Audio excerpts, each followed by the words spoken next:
Está de volta aqui na Banda B, a rádio do coração, a M550, recebendo hoje os campeões de 85, André, Vavá, Caxias, Dida, Tobi, Eliseu, Gil, representando todo o grupo, né, que fez história e conquistou brilhantemente aquela competição daquele ano. Falamos no primeiro bloco, do primeiro turno, das dificuldades do grupo, né, e muitos citaram o Enio Andrade, né. O Enio Andrade foi o cara, Tobi, do grupo, era o comandante e foi realmente a peça fundamental dessa engrenagem? Acredito que foi, né, Sérgio? Mas houve a obediência, né? Nós tínhamos por ele, eu ainda, uma admiração muito grande, e isso facilitava na hora da montagem da equipe e principalmente na hora da preleção, né? A gente prestava a atenção suficiente para poder fazer aquilo que ele pedia, né? Aquilo que ele pediu foi executado com bastante sucesso, como eu sempre disse, com bastante sacrifício, né? E fizemos grandes jogos, né? Fizemos grandes jogos contra grandes equipes, né? Por isso que eu falo sempre que você, para conseguir um título brasileiro, tem que ter bastante coragem, personalidade, tem que ser homem mesmo de verdade, porque a tarefa não é fácil. É por isso que eu valorizo e dou bastante valor àqueles que participaram, meus companheiros que participaram daquela jornada. E o Soênio ficou marcado pela influência direta que ele teve na competição. Então fica o Soênio como a nossa referência, nosso agradecimento, né? E o Soênio, como calmo que ele era, às vezes da maneira dele também, puxava a orelha, era bastante exigente. Então nós estávamos sempre preparados para obedecer, sempre preparados para fazer aquilo que ele queria, porque é aquilo que nos deu e nos levou a essa conquista. Dida, aí realmente o final do turno, né, chamou muita atenção e marca muito ao torcedor do Coxa Branca aquele jogo contra o Santos, onde o Lela fez o gol já nos acréscimos do segundo tempo e foi o gol que garantiu a classificação para a sequência da competição. Ali você sentiu que dava para chegar mais longe? Aquele jogo foi histórico, né? Primeiro porque foi nos minutos finais, a gente precisava vencer, né? Porque tinha o outro Fluminense jogo ganhando lá, o Fluminense ganhando, e a gente precisava vencer de todo jeito. E o Tobi falou da dificuldade que a gente teve no campeonato todo, né? O time do Curitiba, ele foi marcado por isso, pelas dificuldades que a gente encontrou, mas que soube sair, né? E aquele jogo contra o Santos foi... Eu participei da jogada, chutei para... Nem fiz um cruzamento, na verdade eu chutei para dentro da área, a bola sobrou pro Lela, pro Marco Aurélio, e aquela indecisão, quem vai chutar, e o Lela acabou chutando e fazendo gol, né? Nos últimos minutos. Ali a gente percebeu que realmente a gente tinha condições de chegar, né? Primeiro pelos os obstáculos que a gente tinha passado no campeonato, né? Pelos grandes clubes, como o Lela falou, eram grandes jogadores, eram grandes times. Era o meu primeiro campeonato brasileiro, então tudo era novidade. Você ia para o Morumbi, você ia para o Maracanã, né? Você ia jogar contra Casagrande, contra Sócrates, contra jogadores que eram ídolos, né? E a gente teve essa oportunidade. Então o grupo foi fundamental, a união nossa, né? Quando a gente fala assim que era um time guerreiro, porque tinha essa união. E dentro desses jogos difíceis, a gente foi conquistando e vendo essa possibilidade de chegar a uma final. E quando a gente conseguiu passar, né, por esse obstáculo que foi o Santos, ali a gente já falou, opa, alguma coisa, né, a gente tem de melhor na frente, mesmo sabendo que ia ser difícil, né? Mas aquela partida foi muito emocionante, eu não consigo esquecer nem um minuto. Eu lembro de todos os lances, principalmente desse último lance que eu coloco a bola dentro da área, que o Lela ninguém chuta, muitos torcedores... Marco Aurélio que dominou a bola. Marco Aurélio dominou e o Lela ficou, e muitos torcedores já estavam querendo sair do estádio, né? 0-0, mas foi demais, né? Para mim foi fantástico. São passagens que marcaram, né? O Curitiba teve muitos jogos assim que marcaram bastante durante a competição, né? Bom, depois disso, Gil, o Curitiba entrou numa fase do quadrangular, né? Com Corinthians, Sport e Joinville. Conta um pouquinho desse quadrangular aí pra gente aí. Olha, quando chegou no quadrangular, aí que nós vimos que nós tínhamos condições. Porque nós iniciamos com o Sport lá, conseguimos um bom resultado, voltamos, jogamos com Quanto foi o jogo com o Sport? Só para lembrar. 1-1.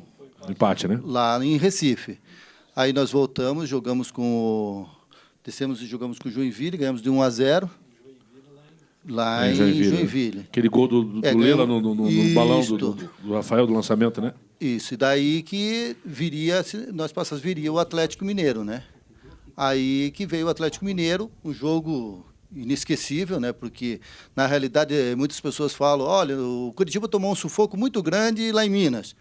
Mas se você for fazer um retrospecto do jogo contra o Atlético Mineiro aqui, nós demos 3 bolas na trave, ganhamos de 1-0, demos um sufoco. Então, o sufoco que o Atlético Mineiro tomou em Curitiba, digamos que foi proporcional ao que nós tomamos lá. Só que lá nós não tomamos os gols, contamos com N situações que nos deram a classificação. Foi realmente uma campanha assim. Todo mundo fala, mas o Curitiba decidiu com o Bangu. Mas, pô, antes disso teve jogo pra caramba, né, André? Todos os times bons, né? Como o Corinthians, como o próprio Sport, que tinha um time muito bom. Teve, na primeiro turno, Flamengo, São Paulo, com vitórias, Cruzeiro, né? Vitórias... Você fala, pô, foi o Bangu. Mas o Bangu que chegou lá, né? Mas se você pegar, por exemplo, o retrospecto do Bangu, em 84 o Bangu foi vice-campeão carioca. Exatamente. Se você olhar, por exemplo, no quadrangular, né, onde nós estávamos ali com Corinthians, Joinville, Sport, Curitiba. O Bangu estava com Vasco. O Bangu estava com Vasco, Internacional e misto do Mato Grosso. Mas tinha Inter e Vasco, né? Então, tinha e Inter ele atropelou e Vasco. os dois. Né? Na realidade, ali, o Bangu entrou também como azarão. Como nós entramos como azarão contra o Atlético Mineiro.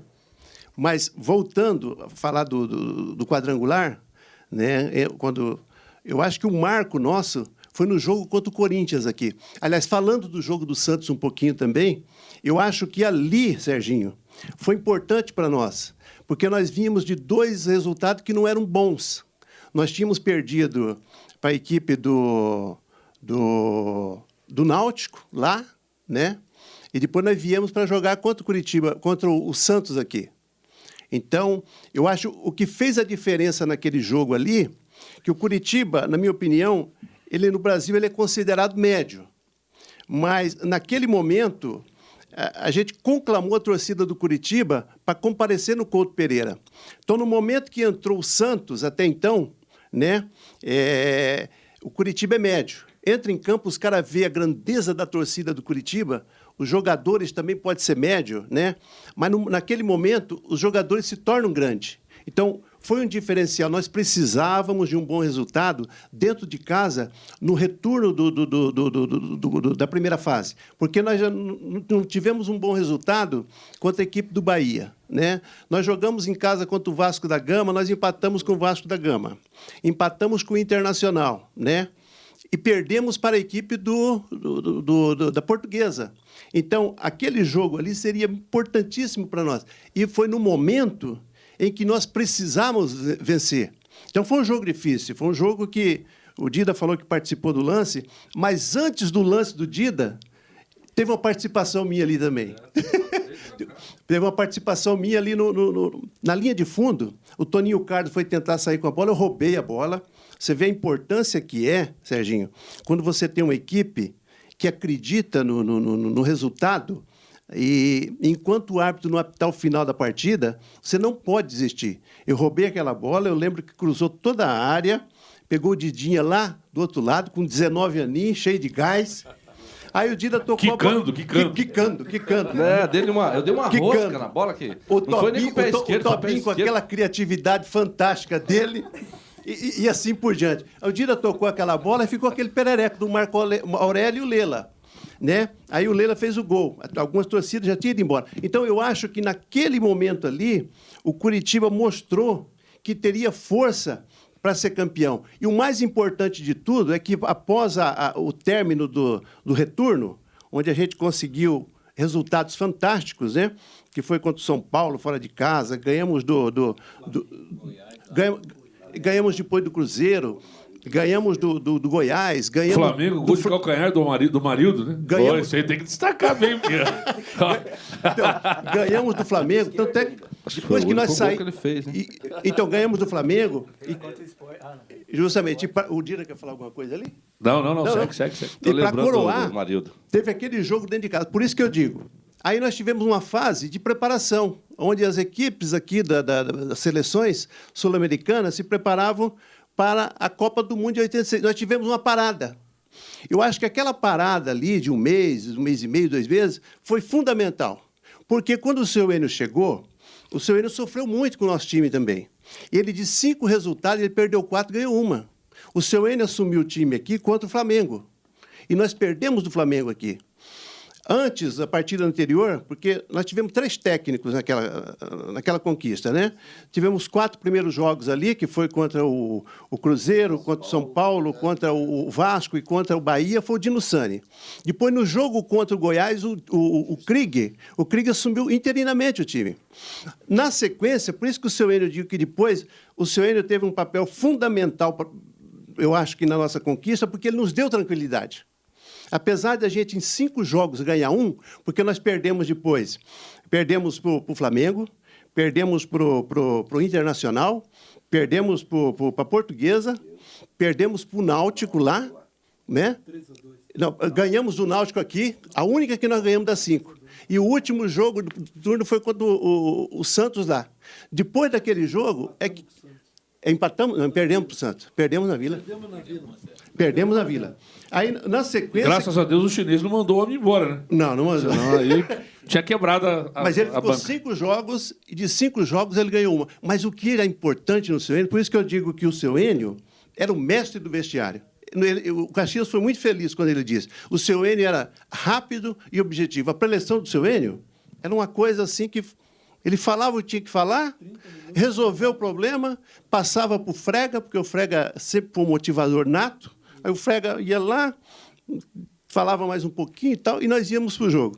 Então, eu diria que aquela parada nossa da primeira fase do campeonato para a segunda fase do campeonato, quando pegamos o quadrangular, foi de fundamental importância, porque aí o Frega pôde trabalhar a parte física, o seu Enio pôde trabalhar a parte técnica, e nós entramos no quadrangular diferente, né?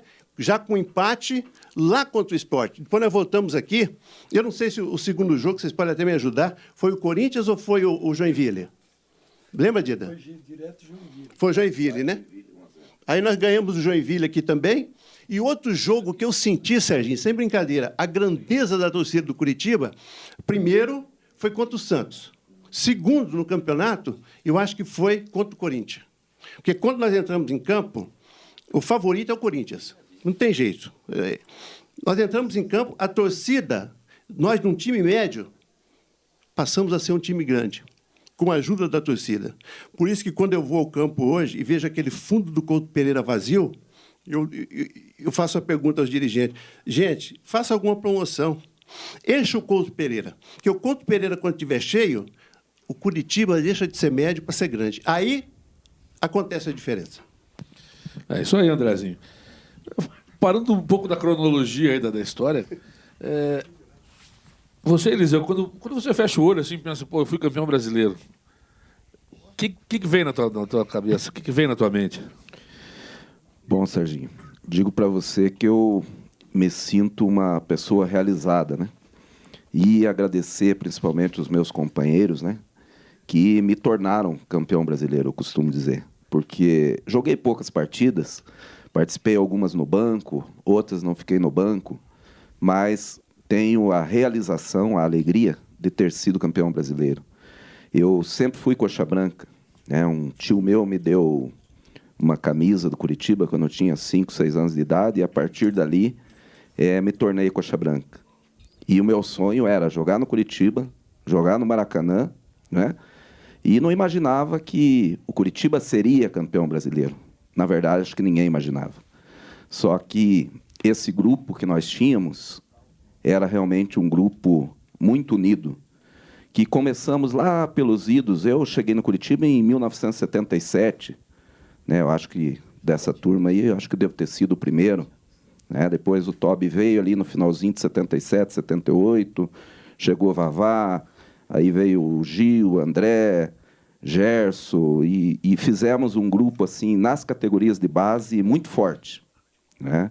Fomos tricampeões da Copa Tribuna, e a partir dali eu acho que o Curitiba começou a se moldar campeão brasileiro, né? E como o Vavá disse, em 82 o Curitiba acho que ficou meio sem grana e teve que lançar a mão, né, da piazada. E a piazada não decepcionou, né?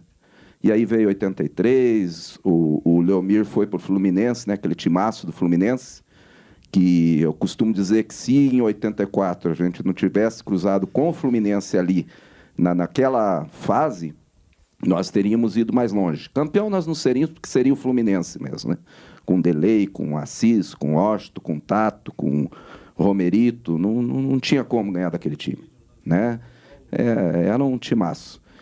Mas aí chegou 85, outros vários jogadores e homens, né? Eu costumo dizer homens, né? Que quando eu encontro com o Almir, assim, por exemplo, uma pessoa sensacional, né? A gente agradece de ter tido a alegria de conviver com pessoas assim, com jogadores dentro de campo e homens fora de campo.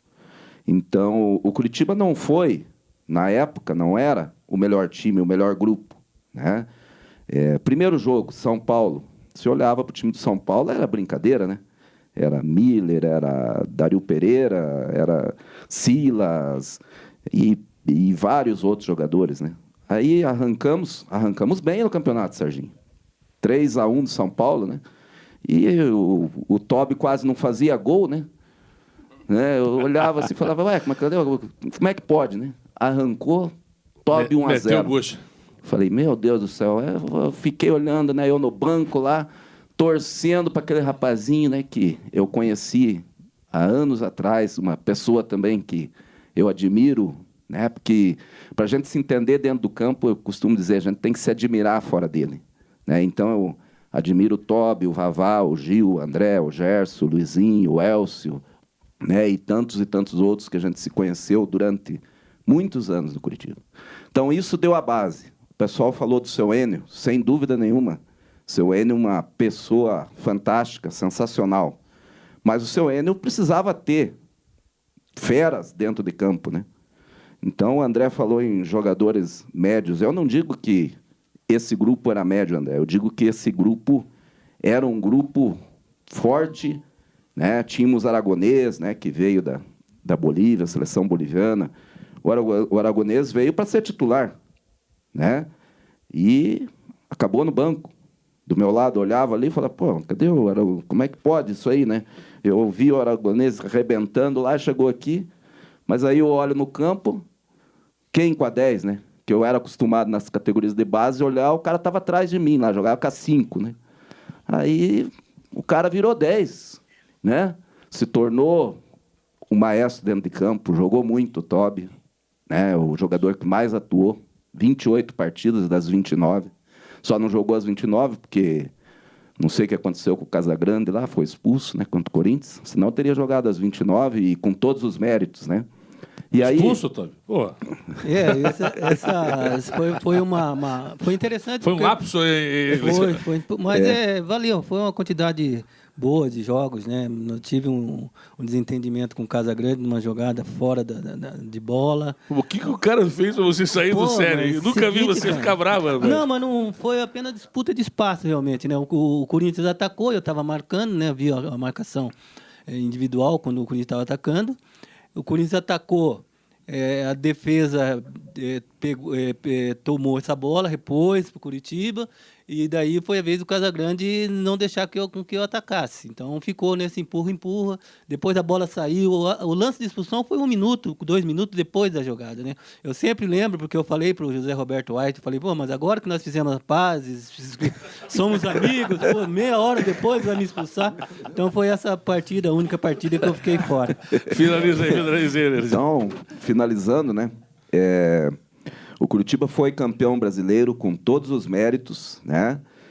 Ganhou de São Paulo com aquele timaço, ganhou de Cruzeiro com aquele timaço, ganhou do Flamengo lá no Maracanã, né? Com aquele célebre gol do Marildo, né? De fora da área grande, de pé esquerdo ainda, né? E encobriu o Fijol, né? Veja quem que era o goleiro do Flamengo, né? Então, naquela época, existiam muitos craques, coisa que hoje, infelizmente, no Brasil, nós não temos mais, né?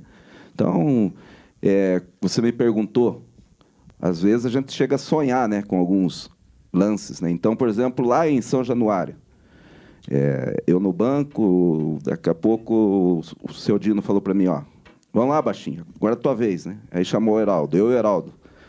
Aí nós fomos entrar, quem que estava entrando junto com a gente? Romário, né? Mas ninguém conhecia o Romário naquela época, né?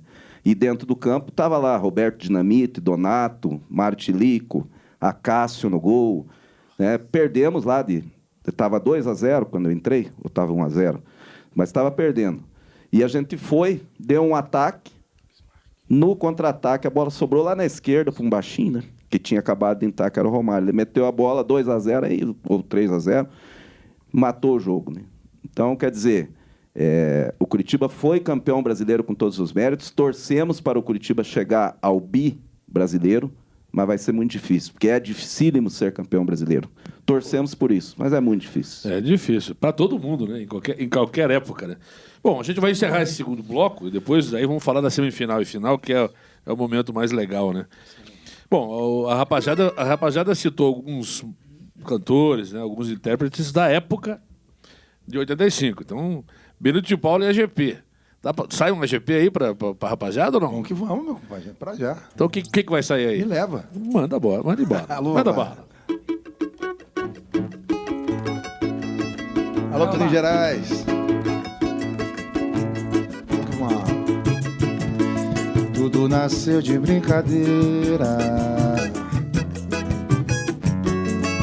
As cordilheiras da ilusão. Veio no vento sem destino. Amor menino fez paixão. Foi me invadindo pouco a pouco. Me deixou louco de prazer. Aí, Serginho. Depois sumiu no mesmo vento. Fiquei aos poucos sem você. Deixou marcado teu sorriso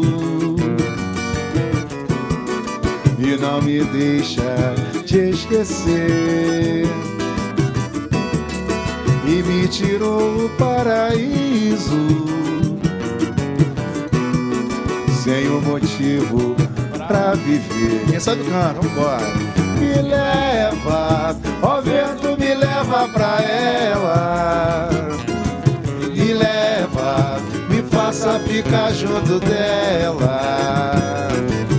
É desse amor que eu preciso e não posso esquecer.